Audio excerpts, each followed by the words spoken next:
Hello, horror fans. It's me, Cass, Kylie.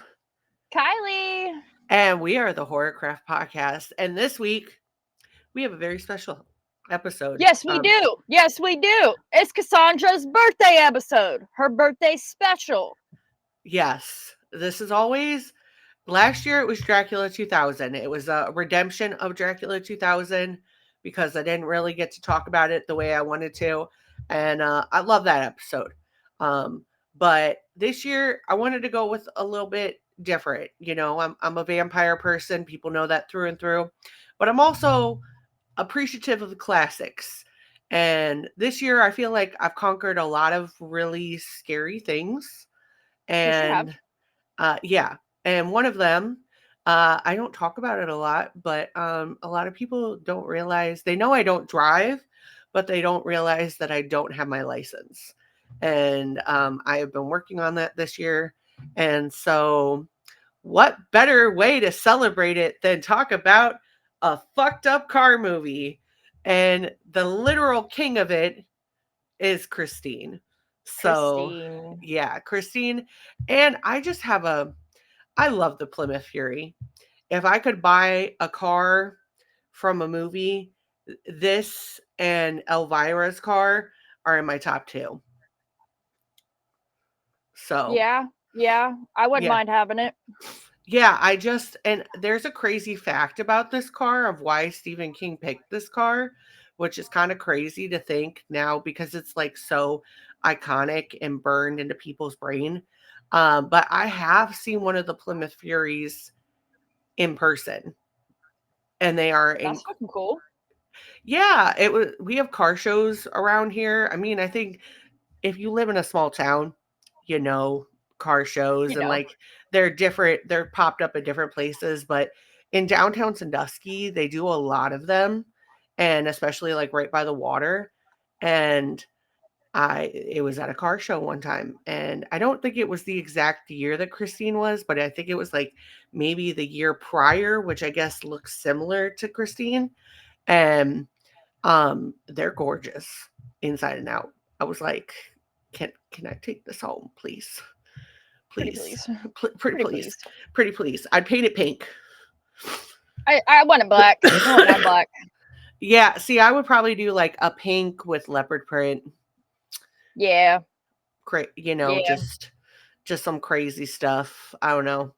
But I love it. So, and also I just kind of I have a soft spot for Stephen King. Same And here. I I feel love like him. a lot of his, especially a lot that flew under the radar, I feel like are just so beloved looking back at it. And I get it. Stephen King's been around a long time. His stuff gets adapted time and time again, but I just love it. And There hasn't been a Stephen King movie that I haven't ever liked. And they've always resonated with me. Like I feel like, especially like with my mom, she was not a huge horror fan, but she did like Carrie and just and she liked Misery.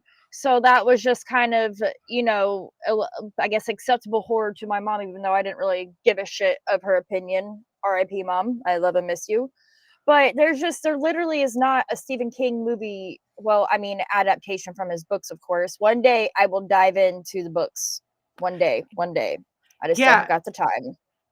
it's just there are a lot of different stories. And obviously, now we see a lot more of that because his son is behind a lot of great stories and a lot of great adaptations as well. And so, I mean, Black Phone 2 is coming out soon, and the first Black Phone was adapted to one of Joe Hill's short stories. So, there's just a lot of them and a lot that are uncovered. Like the most recent movie that just came out, The Long Walk, that is from a Stephen King short story that he wrote under his pen name. Um, so I just think, I loved it's on HBO Max, The Outsider, or not Outsiders, yep, The Outsider. I think that was so fucking good.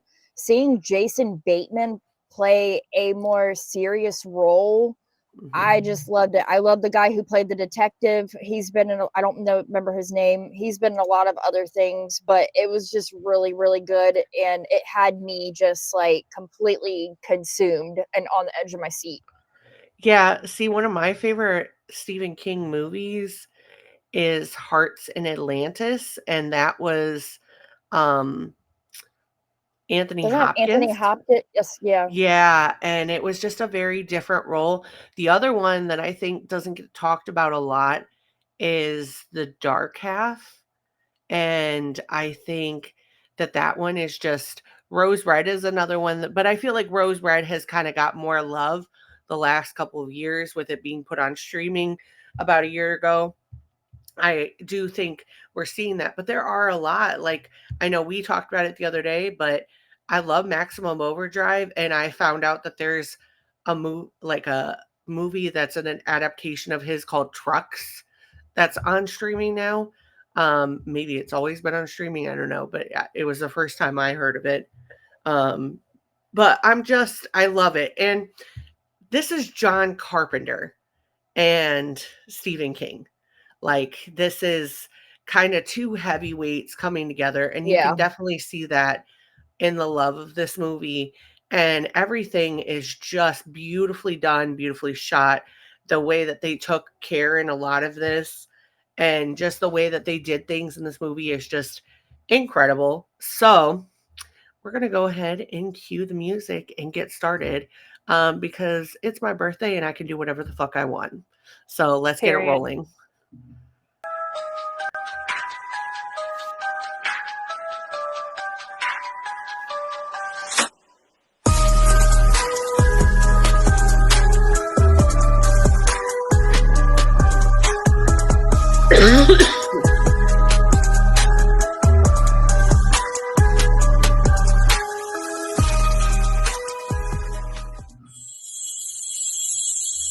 Welcome to the Horrorcraft Podcast.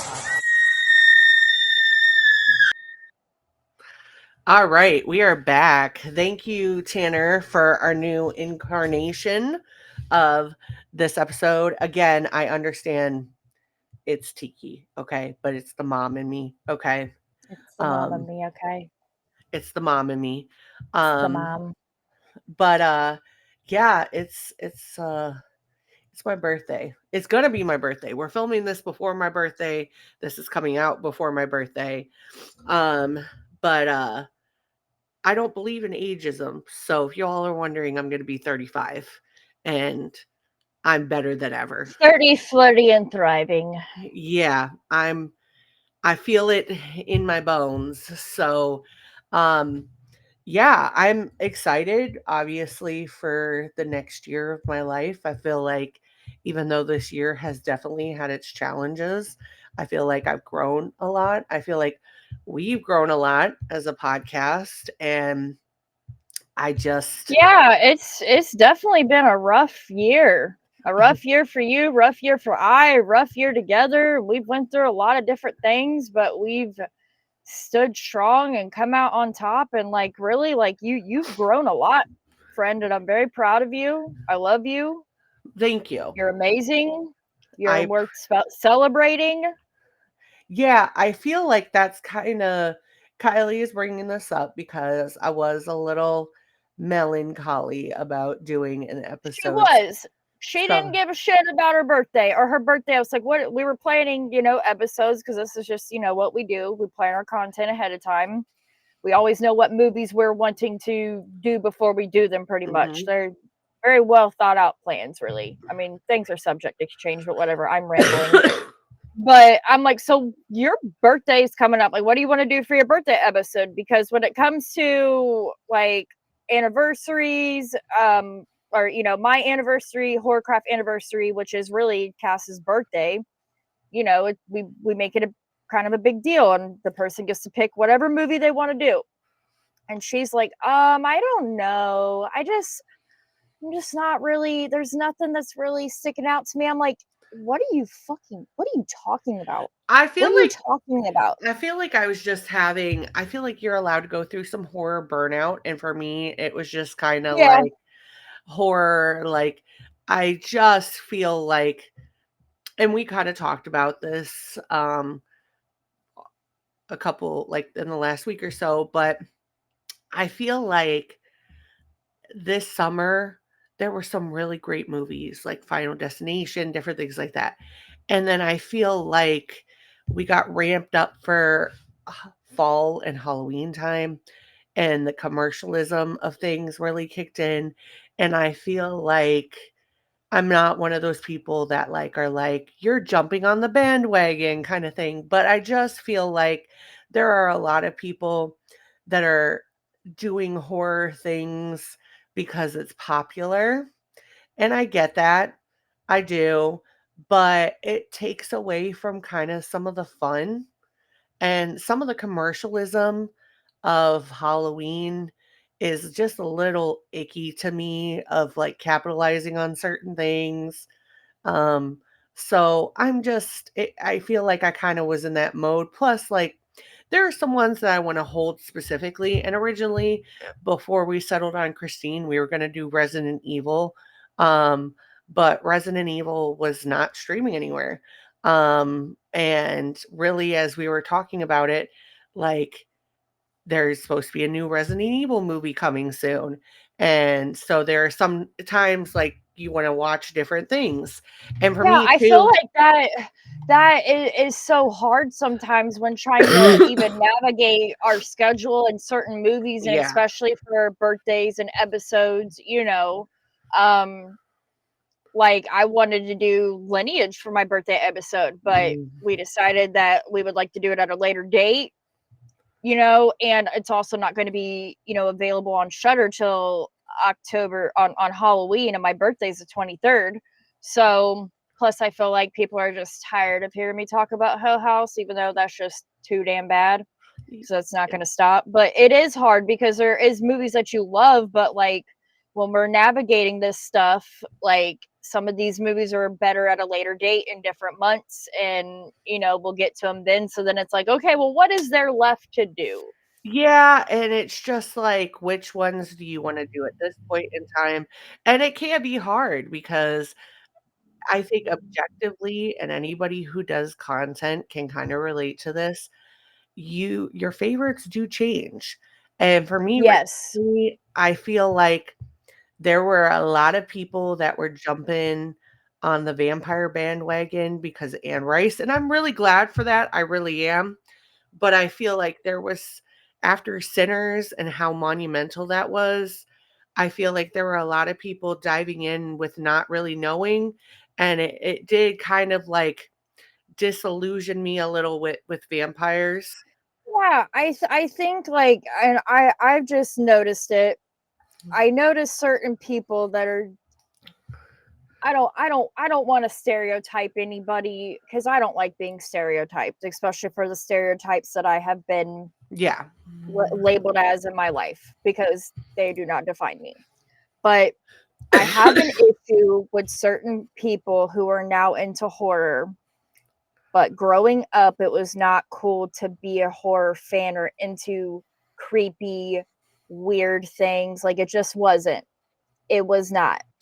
Like, I remember, like, I used to get so mad, and this is just music, but like certain people getting into certain bands, like I've been listening to them for fucking ever, and you think they're cool now? Like, you're not about that life. And I feel the same way, like about like with horror.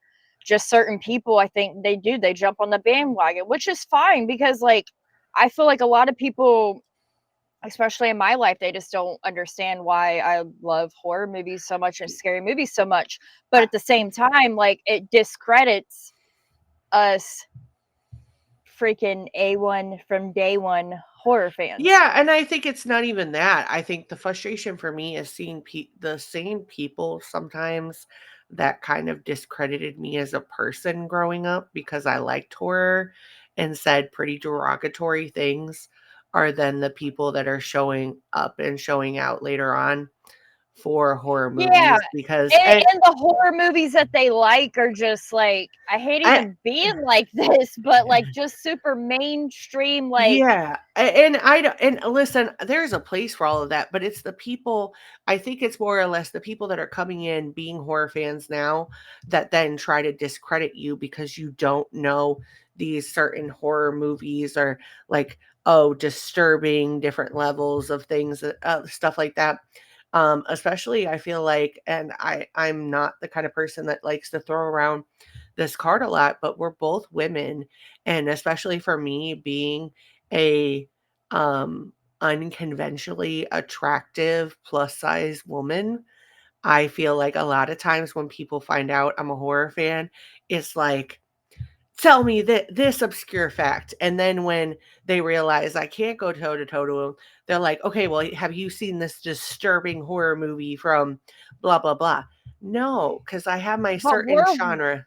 yeah, we're so well versed in horror though that like we've watched disturbing ones Yeah. without even knowing what we were getting into and being like, I don't really like this. Yeah. And I just have my own thing. So it wasn't even that. I just also feel like for a bit there, especially after Sinners, we're getting kind of into the uninspired horror for a while. And we were just seeing a lot of things being pushed out. And now I feel like we've kind of picked up, uh, we've kind of, we're riding on a high right now. But I also think like vampire content for a while, it was kind of getting the zombie treatment like with Walking Dead and where people are getting kind of burned out with that. And listen, I'm not new to this. I'm true to this. I've been carrying around a vampire encyclopedia since I was 14 years old. I know my random obscure facts. Um, but it was just kind of the burnout of I'm not seeing anything as cool and inventive. Um, so I feel like that was kind of my frustration. And I feel like that's also, a hard line to toe to because while I like to enjoy a horror movie for what it is and I go into with no expectations. I like a lot of horror movies that a lot of people do not like and yeah. fucking just trash. But I feel like with certain movies, I've said this before, in certain production companies and whatever, like you're packaging something a certain way and you're not delivering, you're dropping the ball, you're not landing it. Yeah, and And I just that's where I have an issue. But then people like, oh, this is the greatest fucking horror movie ever. But then want to read some of these indie horror films for fucking filth. And it's yeah. just like, you're uncultured swine. I mean that I'm just gonna yes. say it. Yeah, I feel like sometimes we are too hard and we're not hard on the right things. I do feel like Yeah. sometimes it is hard to be disillusioned with this because for us this isn't a job. Like this is us being This is our us. passion. This is Yeah, our this is our passion. Like passion. this is me. I've been this way since like for years. Like the cast that you see now, it might be clear skin, a different version of cast, but like I was cast at 18, 19 in a Blockbuster video trying to find movies that I had heard of from different things, discovering VOD when that happened. And FearNet had like the free movies and it would open up like a whole world of different movies to me. I remember how excited I was. I'm the same person. Like horror is still my comfort. I do think that there's kind of a push. So a lot of times I just like to take a quick breath, get back into love with horror. It's not that I fall out of it. It's just sometimes I do like you kind of need that period where you're not as forcing things because I feel like that's where we get into things is I feel like you could tell people who really do live for this and people who kind of just do this because it's what's popular right now. And I don't want to be one of those people. I don't want to look back and be like, I made this review because it was the movie that was popular right now. No, I want to look back and say, I did that review because I love that movie or I really respected that at the time.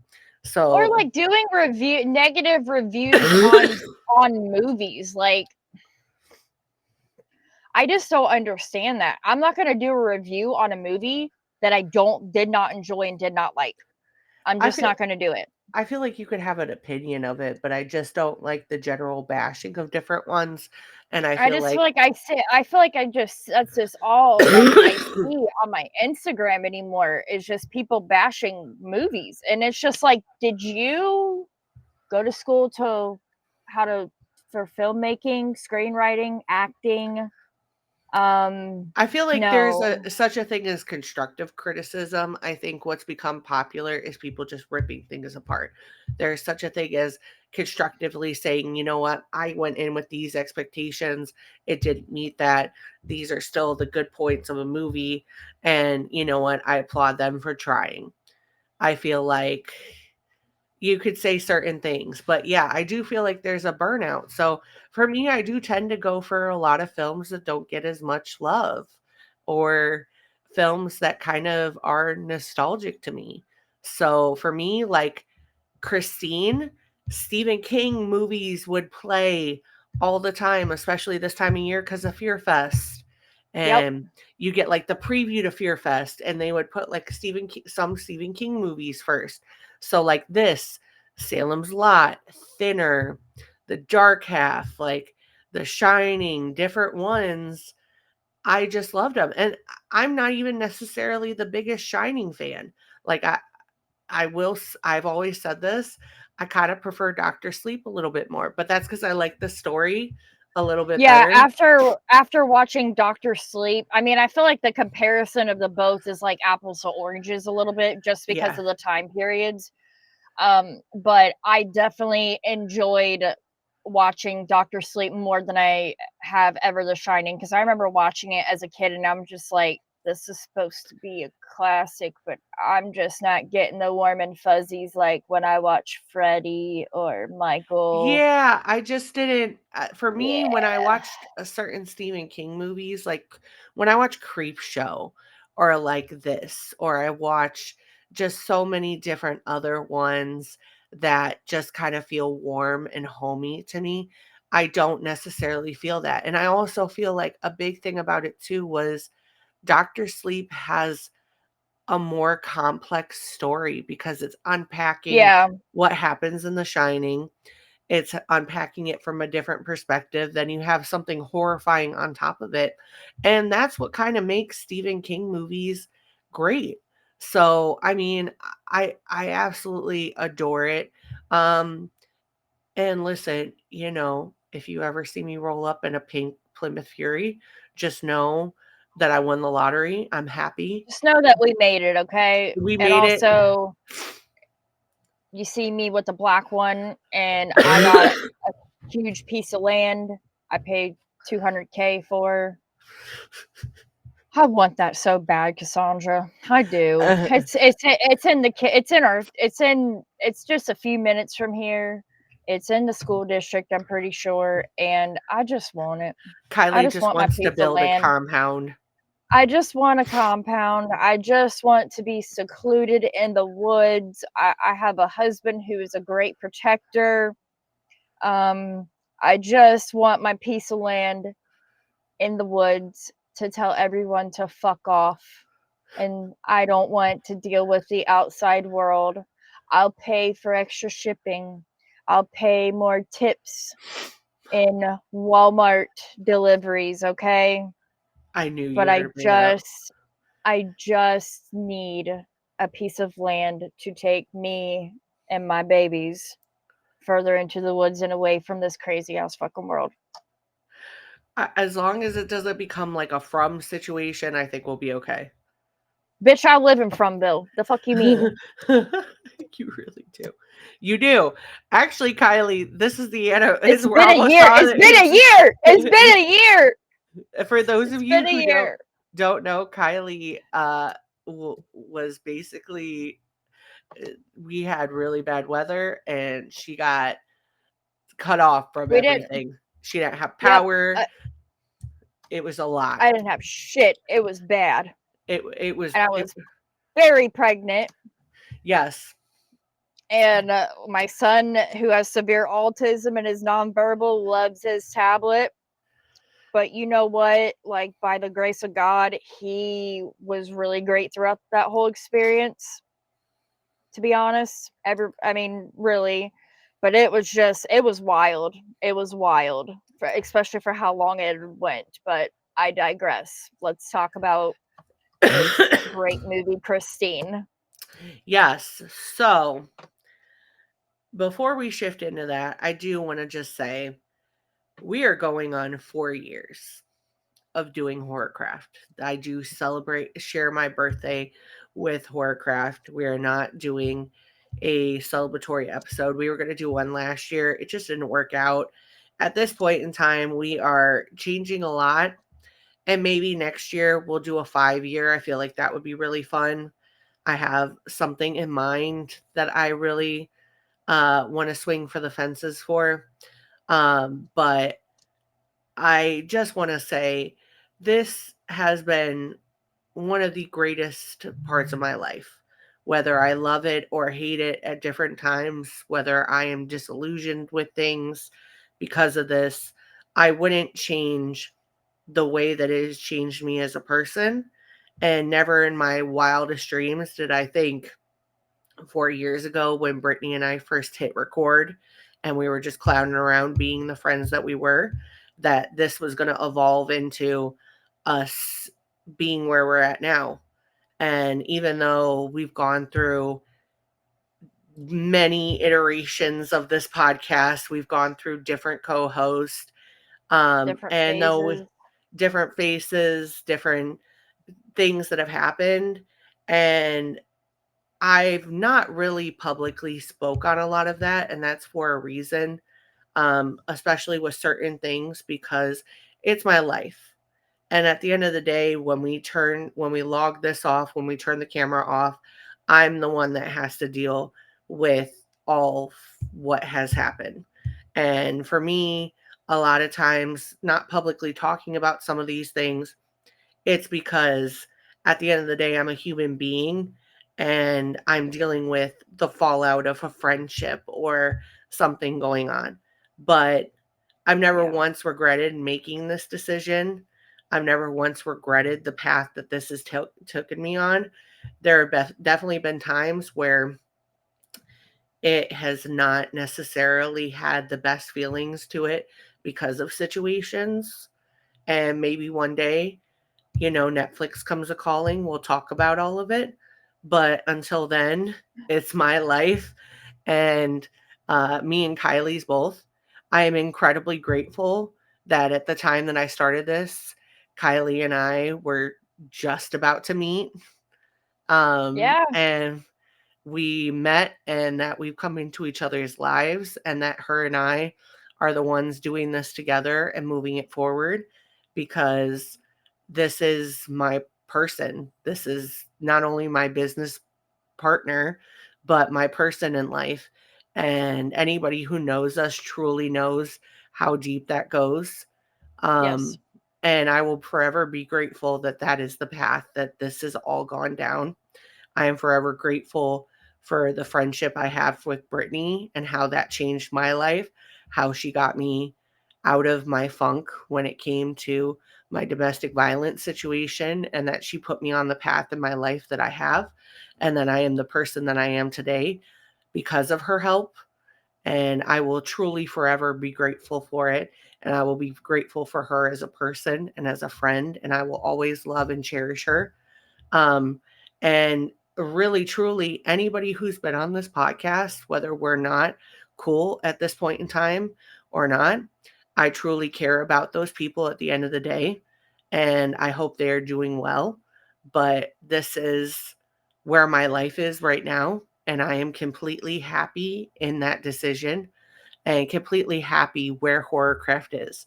We have worked so hard to level our shit up this summer to become different versions of us, not because we felt like we had to, it's because we've always wanted to. And, we are super It was excited. just, everything happens. Everything happens for a reason. People come and people go, and sometimes people hold you back in ways that you don't really realize because you care about a person. But then things kind of like are in your face, head on, red flags, and very just ugly ones. And so it's very hard to navigate. And so these are things we have been wanting to do, especially I could say for myself. When Yeah. I came on, a lot of the things that I've been starting to do now is what I wanted to do when I first came on, but I lost my mom, You, going through grief. I got pregnant, and it was not the greatest pregnancy all the time. And then having Raiden and him going to the NICU, and then finally just certain things just it, set in place. yeah, I mean, all things happen for a reason, and honestly, this year has been a big personal growth.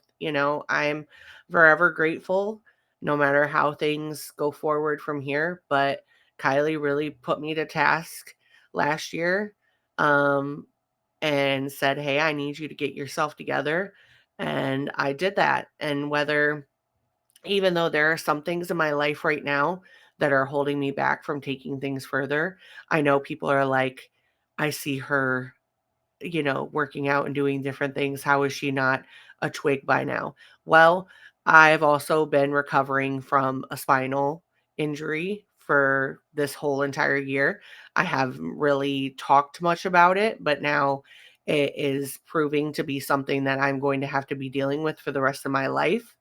Um, and I am taking steps to move forward with that. But I also didn't lose weight because I wasn't happy with myself. I lost weight because I started doing things for myself that made me feel better, like working out and weightlifting and doing different things. Those were things I never thought I would feel comfortable in, and I did. And it's because I like pushing my body like that. So, but I'm happy being me. I'm happy with the version that I am now.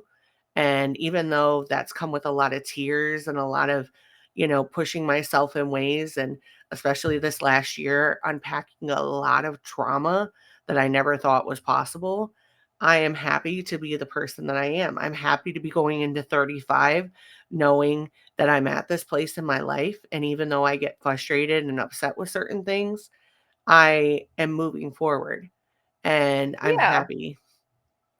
So I feel like the whole point of me saying that is I am very appreciative for everyone who has been there from day one.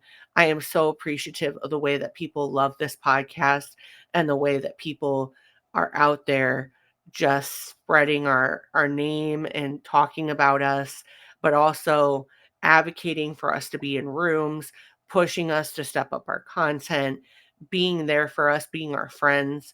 And Just believing in us. yeah, really, because really, this was just little Cass living out the fantasy of feeling important. It was me always wanting to be like my idol, Cassandra Peterson, and wanting to be that kind of version and not seeing somebody that looked like me and pushing forward. So I am so appreciative for the people who have listened to the beginning. I'm appreciative for anybody who's listening to this now. Um, and Yes, we love you. We we have very exciting, cool things in store for you guys in the next couple months. Yeah, and I'm just really happy with the way that things are moving forward with Horrorcraft. So if you've seen the things that we're doing and you feel like we're changing who we are because of pressure or anything like that, it's not. It's just this is the Yeah. direction we've always wanted to go in, and we're just moving that way now. And really, we're moving in the direction that we've always wanted to be. So I really feel happy about our new era. Our logo, every time I look at our new logo, I want to cry I want because to cry. I want to cry. I I want to, just like be in my phone, especially when I'm editing, and I just look at it and I because just look at literally, it. I want to show you guys. This is for those of you who are listening. I'm holding a little Draculaura. This is literally the reference that I gave Sarah, along with a picture of me meeting Felissa Rose and dressed up in like my own version of that. And Sarah created our logo.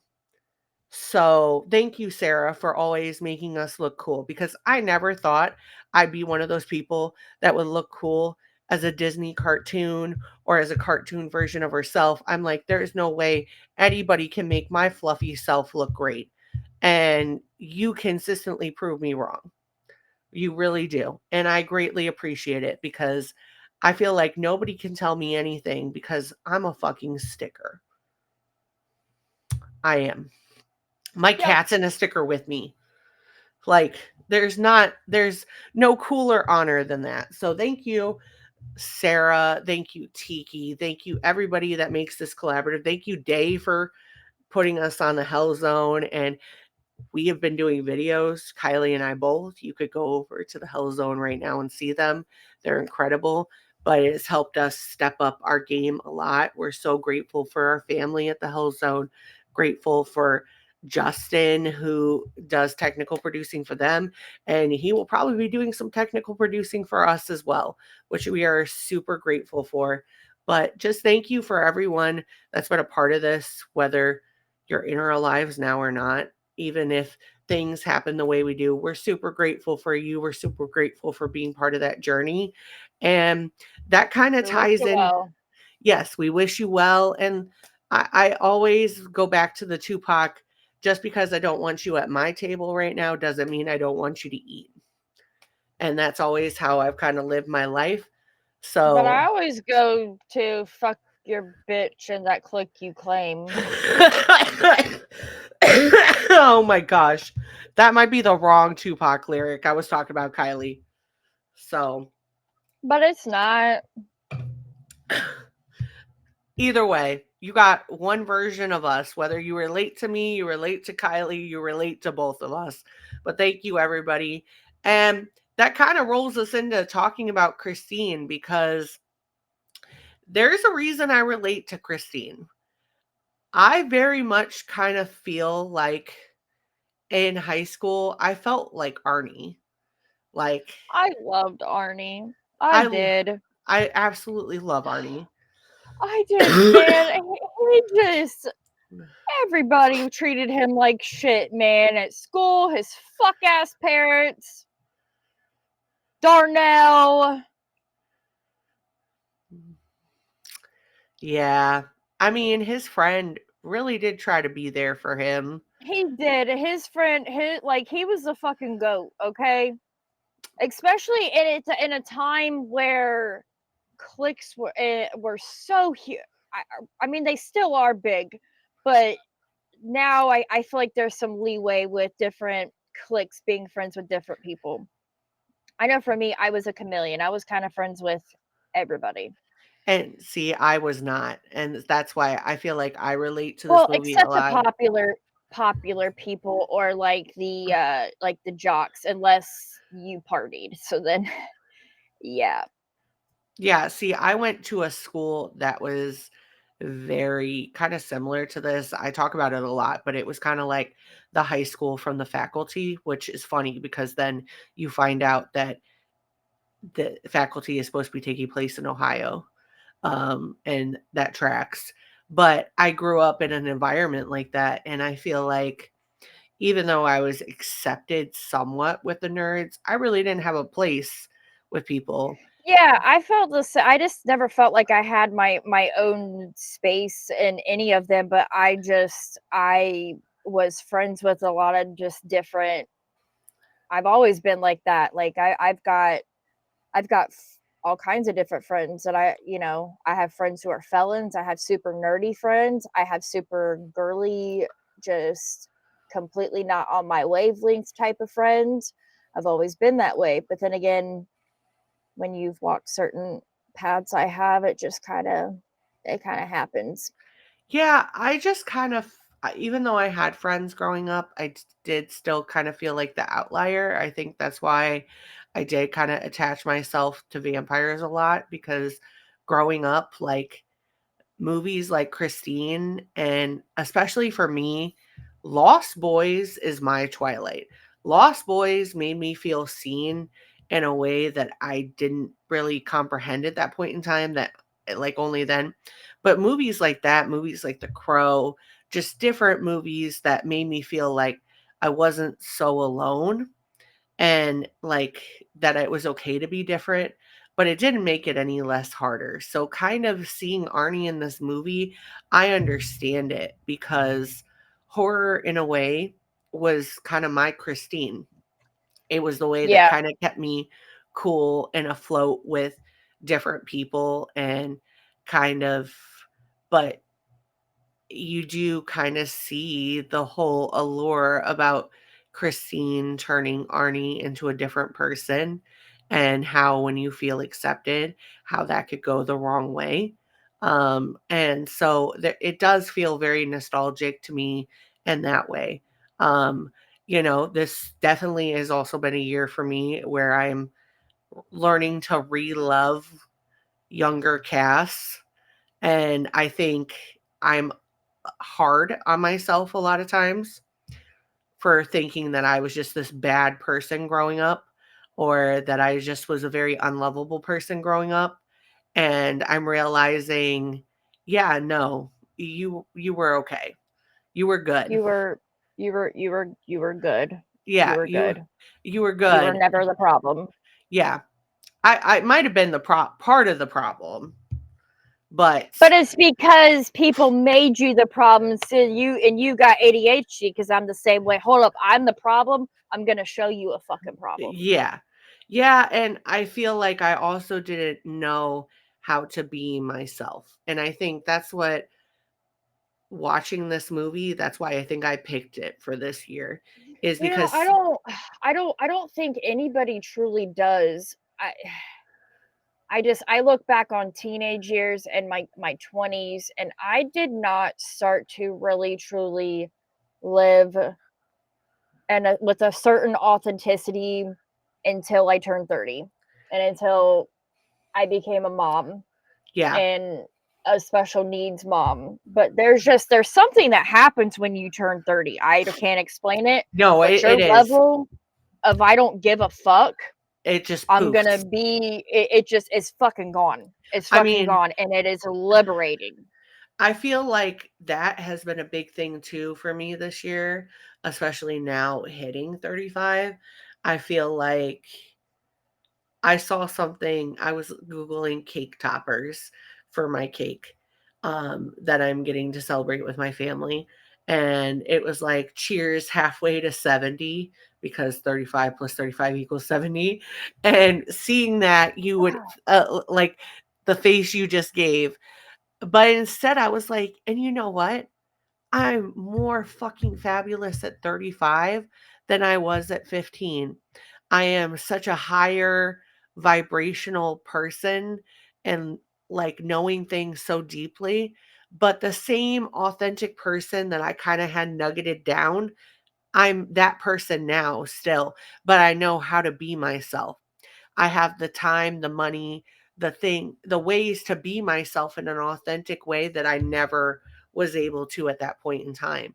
And so it's just like, I kind of look back at it and I think, you know what? It's definitely not as bad as I thought it was. And the person that I am now, it's just a more heightened version. But you do kind of get to that point where you're like, listen, I am who I am, and I've learned how to love who I am. And if you can't accept that, then that's okay. And that is something that I still struggle with. I think it is something I'm always going to struggle with, because I have a big heart and I try to see the best in people. But I think I'm learning it on different levels. But this movie is a great representation of how you can feel like the outsider. And then when given the chance to not, what would you be willing to give up to do that? Um, and it's kind of insane. So for those of you who haven't watched Christine, I'm a little speechless by that. I know there are I some of mean, yeah, this was my first time around watching it. I know, and but I love that. I love that you watched this for the first time, and I love. Listen, I'm not going to be a stalker, but Kylie and I, we watched the same movies, and I did notice when watching this movie on our Voodoo, that Kylie has been going into the back catalog and watching some movies that I didn't even know she was watching. and it made me What? so excited. Like, I saw you started The Stepfather, Yeah. and I'm just like, that means Kylie and I could talk about these now. I'm expanding my knowledge, and I'm going back to just a lot of the classics that I have not seen. I'm just I can get kind of tired of new horror.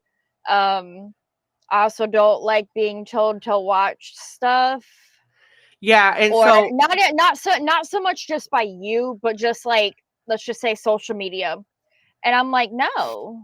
So yeah, I'll be like super late to the game with even a band. Like, it's just because you told me to listen to them, and I have ADHD and can be defiant. Well, I'm not going to, because you fucking told me to. So leave me alone. and I love that I was like, hey, when you watch Night of the Demons and you liked it, I'm like, hey, here's a list of movies that Yeah, you that may. kind of just like it like it reinvigorated something in me, and I'm just like, it took me back to being a kid Yeah, and discovering horror. yeah. Like, I have that feeling right now, and I'm gonna ride it out till I'm just gonna keep riding. I'm just gonna Yeah, keep riding. I kind of had a moment like that recently, and we're definitely going to talk about it here in a little bit. But it does, and that's what kind of watching this and feeling like that way, it did kind of like, and I think so. You've been doing this with Dakota, but something that I've been starting to too is, Guys, hold on, guys. My husband is becoming a horror fan. I know A found footage mockumentary horror fan. we might be And doing it. he he loves documentaries, which he kind of has, but it's because of me, but he loves a good documentary, and I'm just like, you know how much hotter you look watching a horror movie with me? I'm up in your street cred, man. Well, it's just like, bro, your birthday's in October too. Like, how the fuck do you not like Halloween and horror movies? Which I get why he doesn't like. He doesn't like super gory stuff. He has trauma with certain things and being a part of certain things. I won't go into because it's not really mine to share. And a lot of people don't really know the certain things about him. But I also think in my house I can burn my family out on horror and Halloween. I mean, I feel like I can too. It is nice though, because I feel like we're kind of both doing the same thing, but I'm starting to be like, hey, listen, why don't you watch these movies with me? I think there is this movie that you might like. And like, I did that with the Catfish, the Unknown Yeah. Number, the Catfish documentary with Jim. And like, I showed him the Weapons trailer, and I was like, hey, I really want to watch this with you this week. You like Josh Brolin, you think you want to watch. And it's not that Jim's not a horror fan. It's just sometimes like he's not necessarily into like the newer ones. And you do kind of have to be like, hey, there's this cool movie out. Like, do you want to watch it with me? But he'll get super excited into them afterwards. So like, it is one of those things That's where, how he was about Hell House. He was just very enamored with it, and I'm just like, I love you even more, and I didn't think I could. I know. Jim asked me about, I had told him something about Sinners, and he asked me the other day if we had it and we could watch it together. And I said, I don't think you have to say anything more. I love you. I will Do watch they it with you. realize like they could get whatever they want? Yeah, I know. I Like, think, you know what? Maybe that's Dakota's plan. Maybe he's caught on to that. Maybe he's caught.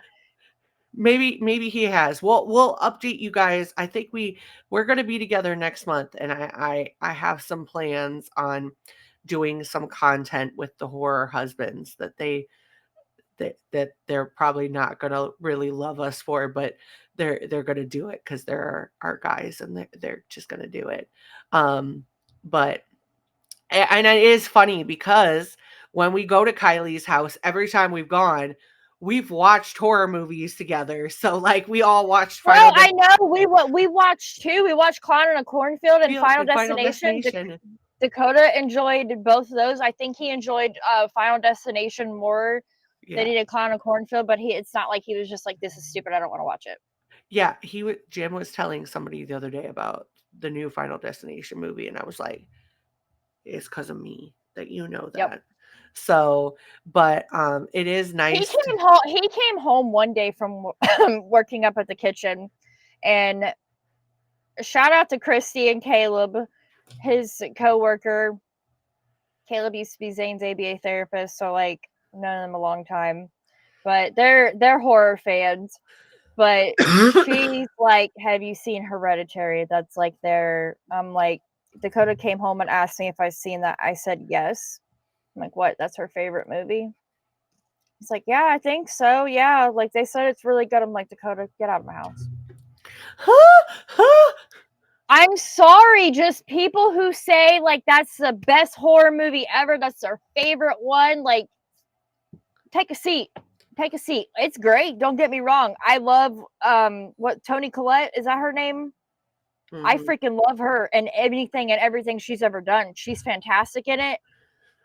What's the name? Patel, great, but it's not the end all to be all. Yeah, it really is not. I will tell you, when Jim and I first started dating and we talked about horror movies, the two horror movies that he brought up to me, I was like, what's your favorite scary movie? And he was like, Lost Boys and Strangeland. And I was like, mad respect, man. Mad respect. Like Strangeland is one. That gotcha. Yeah, it did. It did, because Strangeland is one that people don't talk about a lot. Like, Dee Snider's in it, and that's the reason Jim loves it. But then, like, Lost Boys, like, I'm like, the fact that you know that over so, like, and, like, I mean, this man listens to the soundtrack, like, routinely. Like, Jim, if you're getting Spotify, like, or Apple Music streams, just know a bunch of them are coming from my house, because Jim's got my Apple Music hooked up to the car, just taught this man how to do it all, and thumbs up, ma'am. But literally will be like in the white Ford Explorer coming around the corner jamming Creatures of the Night, lost in the shadows, and it's 2025. Like, I mean, at least he's upgraded from the Walkman.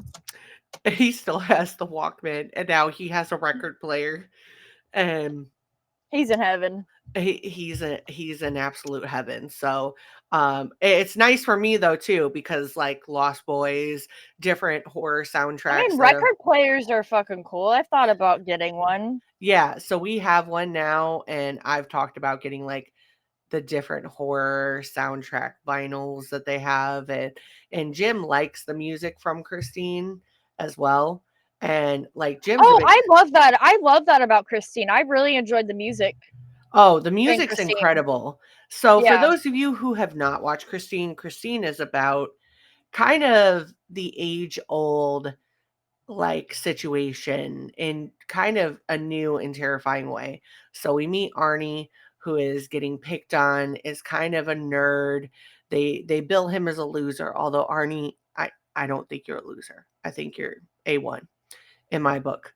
But he just kind of gets shat on a lot by life, and he's just kind of mowing along, and then he falls in love with a car. That car happens to be Christine, but Christine is not like your typical car. Christine is something sinister, and through that, she kind of takes over Arnie's life in very nefarious ways, which ends in just tragedy. So this movie is fantastic. What was your favorite scene in this movie? I wouldn't maybe necessarily say maybe a scene, but I love the fact that when Christine would get just obliterated by things, she fixes herself. Yeah. Like, what do I gotta do? What do I gotta do? so that way Dakota doesn't have to work on our cars anymore. But then again, I don't want to tap into any dark forces. I just don't. My favorite scene is the drive-in when he is like with the girlfriend and they're in the car and she's like, you love the car. Because I will tell you, as somebody who's with somebody who loves cars, there have been times where I'm like, Jim, you love that car more than me. I feel like half the Oh, time. I've said that to Dakota about his bike. Yeah. So, Cars. Yeah. but Yeah. I do feel like if the car was trying to actively kill me, at least Jim would like karate chop the car. Yeah. He'd be like, the car's got to go. So, but the choking scene and just the lights and the drive-in, I love any movie that brings It's in very drive-in. nostalgic. Yeah, and I also there are just different things in this movie that they did very intentionally, that I will definitely talk about here in a minute with the facts, but I just like the way that they made certain things look. And Kelly Preston was in this movie. She's That just threw me for a fucking loop. I yeah, was like, is that Kelly Preston? I went to the IMDb like, that is. But you know what? As much as I love her, I'm glad she did not have the leading lady's role. I'm glad she was just kind of, even though I felt bad for her because she just was not catching what's his anybody's name attention attention. at all. Yeah, nobody gave a shit about her. But Yeah. it was definitely a surprise. Yeah, I loved her in this. I love the unintentional Grease references in some of this. Oh yes. Oh, I think that's probably one of my favorite elements to the movie was the grease Yeah. elements to it. That's one of my favorite movies. So I absolutely love though the beginning where they're bringing Christine through like the assembly line and just like seeing the whole thing behind it. There's something about that tickles my fancy, especially because for those of you who don't know, like I come from a factory family. Like my family, my mother was an auto worker, my grandfather was an auto worker, like unions, the whole thing. And I remember going to my mom's factory when I was younger, and it looked obviously different because we're talking about like early 2000s, but like looked like that. So to me, it was just like, oh my God, Christine could have been birthed in my backyard. Like, I Yeah. mean, she could have I'd been have to here. say I loved from the beginning when dude ashed his cigar in the car and she killed him pretty much because of that. I'm like, that's fucking great. And I don't blame her. I don't blame her. No, I just some of the ways that they shot this, it was crazy. So getting into the facts of this movie, the opening scene, which and all of these are on IMDb, but the opening scene, which Christine being born in Detroit, was added for the movie. It was used to explain the origin of Christine's evil nature, which had been changed from the original Stephen King novel. So, for those of you who don't know, this movie was actually greenlit before the book came out. I Like, thought that was wild when I was reading that. yeah, it did. It actually, um, Richard Kobritz, who produced the film, he had produced the film version of Salem's Lot, which came out in 1979. Salem's Lot is another one of my favorites. He was given unpublished manuscripts from King to consider for their next film adaptation. One was Christine, and the other one was Cujo. He ultimately chose Christine because he thought Cujo was too silly. I feel like that was kind of a good pick though. Yeah. But the origin of the car's killer name comes from Christine Romero. Stephen King was filming Creepshow in Pittsburgh with George and Christine Romero when he had the idea for the next novel. So, George Romero's wife was the inspiration behind it, which is kind of crazy in itself. They It's insane too because we are so Stephen King's popularity was so high at the time of the film that the film went into production before the book was even um, published. But we're talking about this film in September. The film takes place in the beginning in September 1957 and then goes to September 12th, 1978 to January 1979. So, the 12th was just recently. So, welcome to Christine's world. That's pretty fucking cool. That is pretty cool. Good timing. So, this time frame, though, where the story takes place between September 1978 and sometime after New Year's 1979, this would be happening at the same time as John Carpenter's breakout film, Halloween. I know, like the opening, like when they're in Arnie's neighborhood, I'm like, ooh, that's from Halloween. It is. We talked about the car. Stephen King chose a 58 Plymouth Fury for Christine because it was a forgotten car. I didn't want a car that already had a legend attached to it like the 50s Thunderbird. So, what's the drama with that? Thunderbird. No, just he didn't want anybody that like a car that like had a certain reputation, kind of like a Mustang or something like that. Yeah, I don't like Mustangs. They're pieces of crap, and Jim loves usually Mustangs. so are the people that drives them. Well, maybe not Jim, but I just feel like there's better muscle cars. I will say like older Mustangs, yeah, but like newer, yeah, nerp. So, 15% of this budget was just on the cars. By the end of filming, all but 2 were destroyed. One was sold back in 2019, and it was sold for like almost $200,000, which is insane.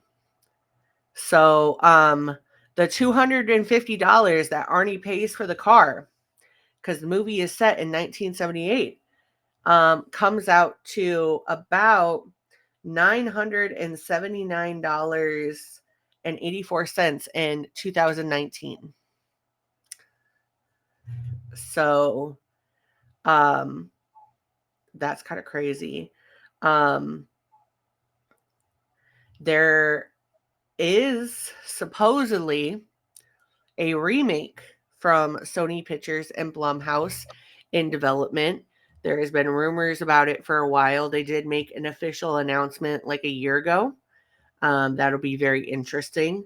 So, I was reading that they are going to keep it in the 80s time period, which I'm happy about. Me and Dakota were talking about that. He's like, if they do a remake, I hope they keep it like an older car, older time period. So I'm like, I do too. If they don't, I don't want to see it. I think the rumor is that they are going to set it in modern days, but it's going to be a car from the 80s. And so it will be like Christine, where it's a Which car. It is kind of like, yeah, it is, yeah. Where it's a car from like 20 years prior, but yeah. Like that. So I'd be very interested. I've always said, I mean, Stephen King has said the same thing. Some of his films, and more recently, Tim Curry brought it up as well when he was being asked about the new It movies. He made a very good point. He's like, at the time that we made those movies, the technology had not caught up to what Stephen King had actually wrote. It was not like some of the things, the elements in the movie were kind of silly because the technology was not there. So doing a movie years later kind of makes sense because the technology has caught up and they could do more, which obviously then he saw it and said that Bill Skarsgård, they're both fucking hot. I'm sorry. Yep. Um, Yep. but I know everyone's a Bill Skarsgård fan because he's horror. I get it because I like him, but Alexander Skarsgård is always mine because he was Eric in True Blood, and I've never gotten over that. So, but he saw his performance, thought it was great. I think the same thing could be done with Christine. So I mean, I think you could make a movie about Christine and still have the original one hold true. I think this is a theme that could be shifted into a different timeline. So then you have the original movie and I don't think it would detract from the original story. So I don't think anybody's going to try to go to toe with Stephen King and John Carpenter together as a masterpiece. So I think Do this we movie really want Blumhouse doing it? I feel like Blumhouse would do a good job with it. Just because If you could pick anybody but Blumhouse, who would you pick? I'd probably pick Osgood Perkins and his company to do it because I feel like he has a good because he did The Monkey, which was a Stephen King story, short story. That's a good choice. I was going to say Rob Zombie. I feel like Rob Zombie, but see, here's the thing. The one movie that I think Rob Zombie would do incredible at, a Stephen King one, I think Rob Zombie should do the Thinner remake. Yeah. Because Rob Zombie and the way he pays attention to details, the way he is going to take, especially that storyline with the gypsies and being cursed, I think that would be a whole different thing. Like, I would love to see him do that because I think he also has the eye for detail with that.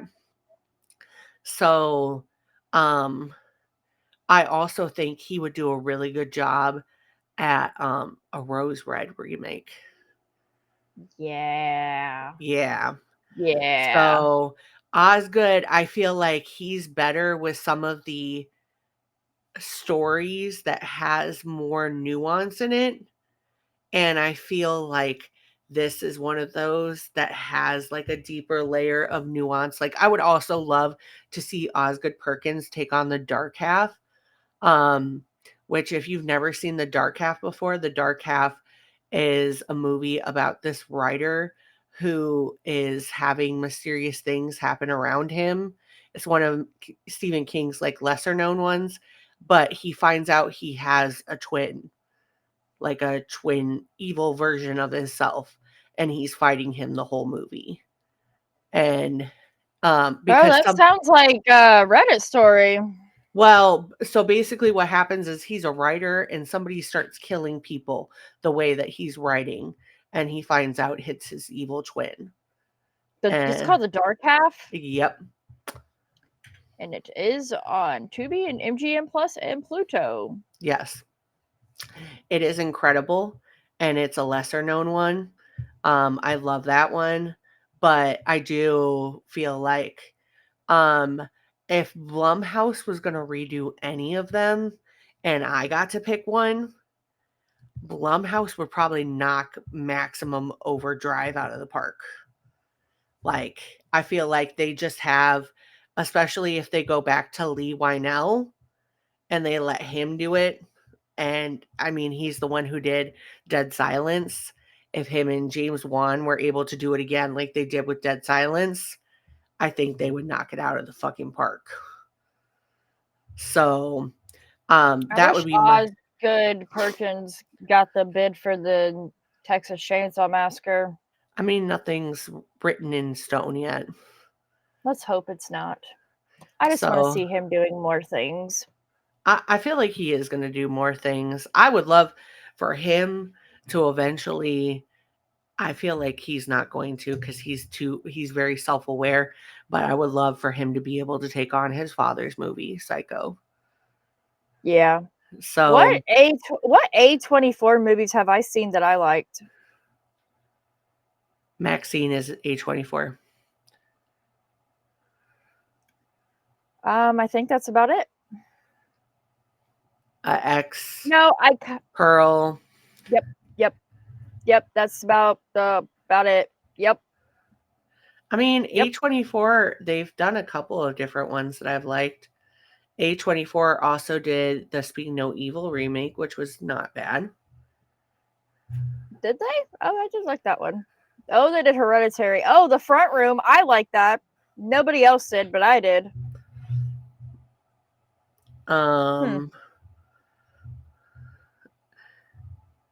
Bodies. I haven't seen that in a long time. Bodies so I don't was really remember it.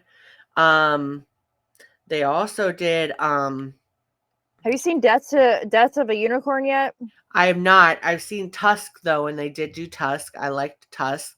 Green Room was A24, and Green Room was incredible. The Witch was A24, and The Witch was Uncut good. Gems. Uncut Gems. I freaking love that movie. The Green Knight was also A24. So I mean, did not like Talk to Me. Did not like Heretic. I feel like I've seen It Comes at Night, but I don't remember it because I got bored. I have seen Saint Maud, and Saint Maud was crazy. I did like that one. I've seen Midsommar. I've seen Midsommar, and Midsommar was all right. Oh yeah, I saw the TV Glow. I started watching that, but that was bored. a good one. Slice was another good one that's got Chance the Rapper in it, I think. Okay. Yep. And that one was pretty good.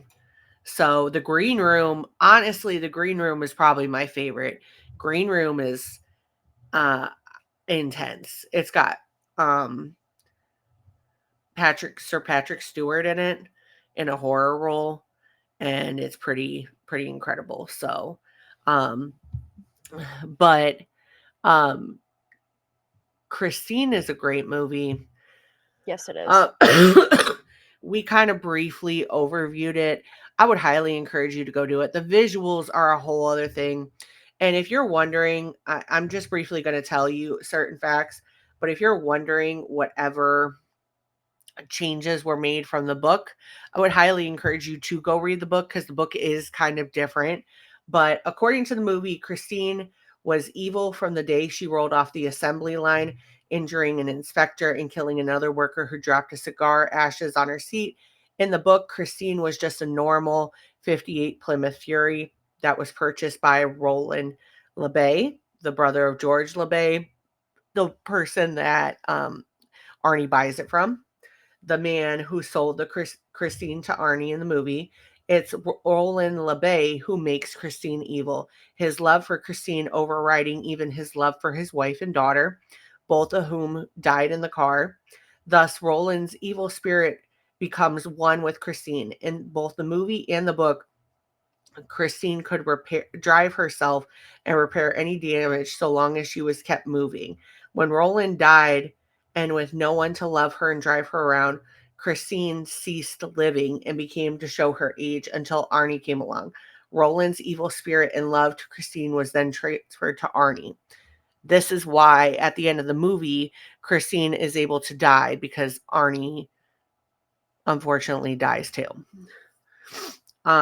In the book, Arnie and Dennis, the reason that Arnie is able to have so much money to get Christine is in the book, Arnie and Dennis worked on a construction crew over the summer. This is how Arnie saved up enough money to buy Christine and explains how Dennis knows how to drive the bulldozer. However, the book's finale does not feature a bulldozer, but instead a pink septic truck named Petunia. Stephen King's idea for the final battle was two powerful ladies duking it out. So, but definitely go watch Christine. I mean, John Carpenter is great at everything he does. He's a legend for a reason. Um, this is proof of it. Him being able to take a a movie like a book adaptation like this and turn it into what it is just proof of his power. Christine has had a long lasting effect on the genre. And it's crazy that we're talking about this movie for my birthday because, and then I'm going to ask you a question after this. Stephen King also has a September birthday. So Stephen King's birthday is September 21st. So by the time this video comes out, his birthday will have passed. But happy birthday, Happy Stephen birthday, King. Stephen King. We love you. My question Yes, we though love you. to you though was if you could have John Carpenter do another Stephen King movie, what would you want it to be? God,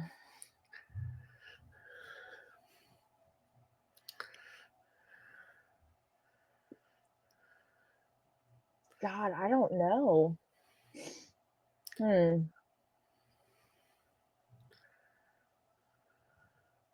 I'd say Pet Cemetery. I would love him to do The Stand. Never seen that one. I would love him to do The Have Stand or Salem's Lot. Although I deeply enjoyed the Salem's Lot remake that came out last year. Yeah. Deeply I say Pet Cemetery 1 because I liked Pet Cemetery 2 a lot more. I would make it more like that. And I know a lot of people did not like the remake of Pet Cemetery and the prequel type one. I really liked both of them. Yeah, I think again, I'm starting to feel like I don't have good opinions or knowledge in horror because I like everything people just hate on. Yeah, see, I liked it though too. I feel like it was kind of. I love the prequel. I feel like we kind of like if you're a huge Pet Cemetery fan, you always wondered the backstory with the neighbor. I forget his name off the top of my head. You guys know I'm not good with names off the top of my head. But I thought it was good.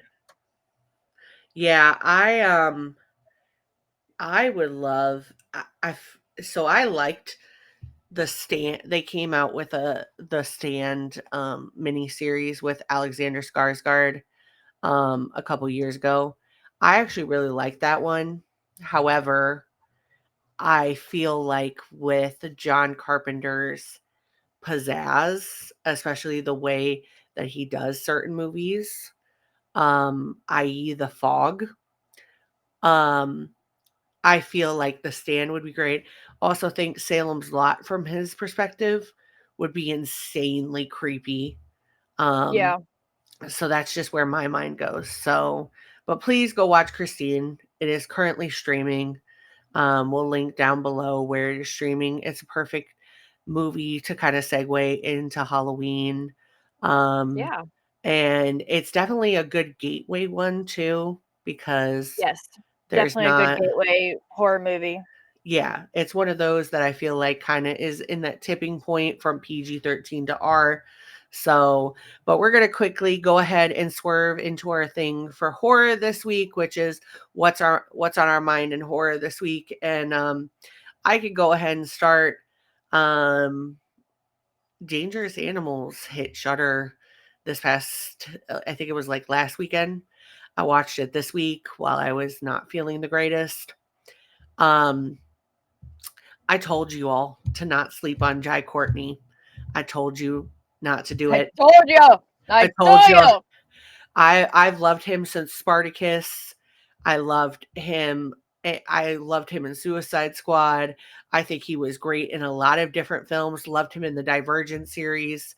But this movie is incredible. I went in expecting lots of sharks with little serial killer. I got lots of serial killer with a little bit of sharks. And I liked it. I thought it was very original. I thought it was a different concept. Hassie Harrelson from Yellowstone is in it as the protagonist, and she is incredible. There is something really fucking painful shit that happens in this movie that she just bossed up like a fucking G and did. And I think it's incredible. It's because she's a woman. Yeah, it's just like once you watch the movie, Kylie will report back. But there were I'll some report back. things that in there that I was just like, damn, only a woman would be able to do that. Yep. So, but I think it's great. And I really want to see more about this. There is another shark movie that's kind of getting a lot of buzz right now, and it's called War Beasts. And I'm trying to wait for that to come out on digital to watch it. But it's basically a bunch of soldiers get stranded on a raft in the middle of the sea after war, and they're getting attacked by sharks, and it looks insane. So let's keep coming up with the shark material. Yep. Yeah, I love on it. I love that. And I also love too that it's a serial killer movie that with a serial killer that uses sharks. I like new concepts like that. I think we need to start thinking outside the box like this. So I'm excited to see where we're heading in these directions. So Kylie, we're swerving into you now. Well, we're picking right up where you left off on serial killers because holy shit, guys, I watched Strange Harvest. I'm excited for that. This was done by the brothers who did Grave Encounters. They have not came out from what I was kind of digging. They haven't came out with anything in a really long fucking time. And this was a banger. It's a found footage mockumentary, and it's about a serial killer. And it was absolutely fucking insane. I'm still trying to process what the fuck I watched.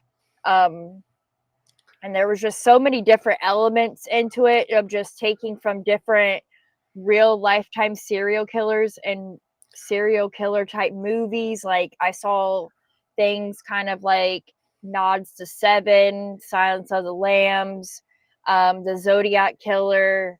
It was just really good. It did get kind of a little bit weird throughout the end, but it is very gory and graphic. The practical effects were spectacular, and we need more horror like this. I'm excited for it. I think I would be remiss to not end this episode without saying that currently in theaters right now, The Long Walk is is out, and that is based on a short Stephen King story that he penned under a different name. And from what I'm hearing from a lot of people that we know, it is quite possibly one of their favorite movies of the year. It does it justice. I know there were some Stephen King fans like me that have read the book and the short story, and were kind of concerned that it wasn't going to be as brutal. And I guess it is. So, in honor of this episode, in honor of my birthday, in honor of Stephen King's birthday, go out and fucking watch it. And for the rest of the year, let's keep the energy up. Let's have a good time. Let's enjoy spooky season. Let's enjoy Dios dos los Muertos. And let's enjoy Creepmas. And let's just rock it out till the new year. So until next time, it's me, Cass, and Kylie. And for the first time ever, we're premiering our outro. So we're out. Bye. Bye.